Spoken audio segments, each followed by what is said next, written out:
an oath to do the right thing. People came into my community and committed a crime, and I indicted them. And rest assured, if someone else comes in my community and commits a crime, I will indict them again. Our top story tonight, Fulton County DA Fani Willis made her much anticipated appearance before a special state Senate committee today. Good evening and thank you for joining us.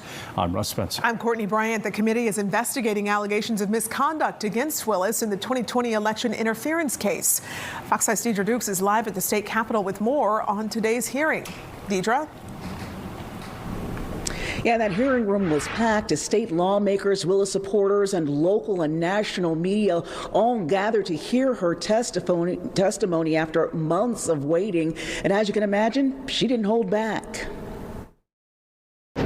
I took an oath to do the right thing. People came into my community and committed a crime, and I indicted them. And rest assured, if someone else comes in my community and commits a crime, I will indict them again. Fulton County DA Fani Willis struck a defiant tone, combative at times during 3 hours of testimony. You want something to investigate as a legislature? Investigate how many times they called me the N-word. Why don't you investigate that? Why don't you investigate them writing on my house? Why don't you investigate the fact that my house has been swatted? The DA came under fire for having an intimate relationship with former special prosecutor Nathan Wade after she hired him to lead the 2020 Trump election interference case.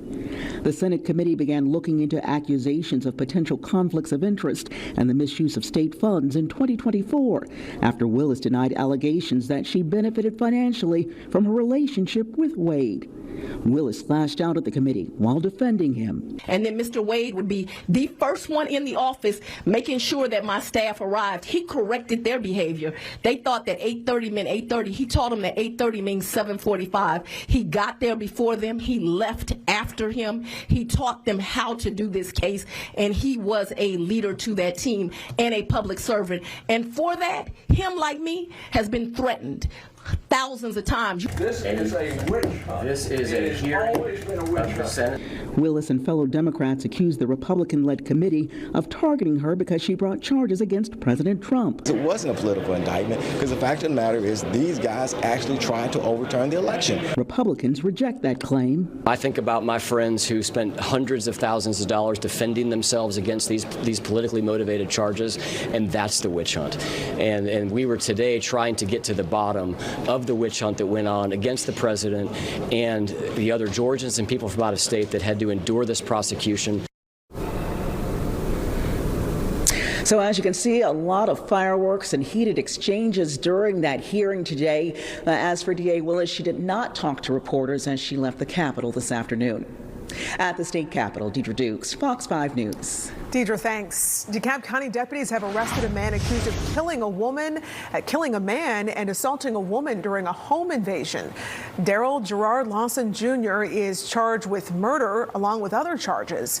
Authorities say Lawson broke into a Lithonia home in October and killed Alan Dwayne White and pistol whipped Tashika Partker. Lawson is being held without bond. In Woodstock, 2 people are accused of vandalizing a parking deck. Police have charged Anthony DeHeslier and Carson Rodenweir with interference with government property and criminal damage to property. It happened last Tuesday at the City Center East parking deck. Investigators say before the crime, the men rode their mini motorbikes through the outlet shops at Atlanta Pedestrian Plaza, endangering shoppers.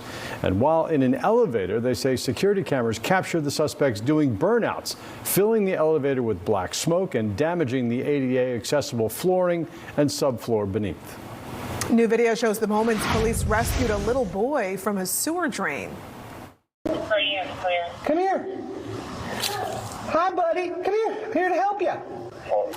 Yeah? Can he walk this way? Nunez got him. He's appearing. Gwinnett County Police responded to calls of a missing 5-year-old boy with autism. The boy had reportedly wandered away from his family. 40 minutes into the search, authorities noticed a fence around a retention pond had been pulled up. Officers yelled out to the boy and he responded. Officers were able to find him and pull him out of the drain. Thankfully, no injuries were reported. So glad he's okay. A young DeKalb County firefighter who's not even 6 months into her career is recovering after an accident.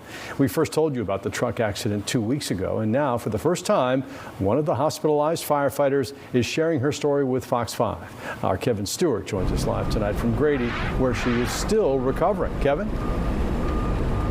Yeah, Ebony Kennedy is definitely a fighter, and today was the first time she got a chance to share her story. They say anything in life can happen at any given moment, and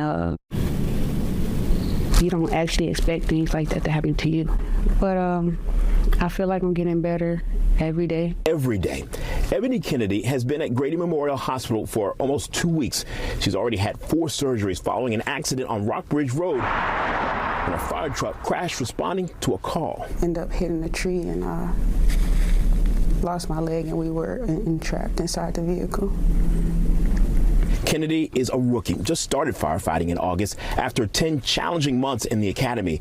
She didn't always want to be a firefighter, but already in her 30s, she wanted a new purpose, to serve. Well, I just prayed and I asked God for guidance and purpose. I wanted to be a part of something that was bigger than myself. Now, with her left leg amputated, the dream, the new purpose she found is gone. I think that's the hardest thing I have to process. But her mom, a nurse here at Grady, is confident there is a bright future. She is a special kind. She's a tough princess. Kennedy has work ahead of her. She will get a prosthetic and will learn to walk and find her new purpose. She's a tough princess and still among DeKalb County's bravest. There is no doubt in her mind. I know right now. I know that whatever I set out to accomplish ever in life, I've always done it.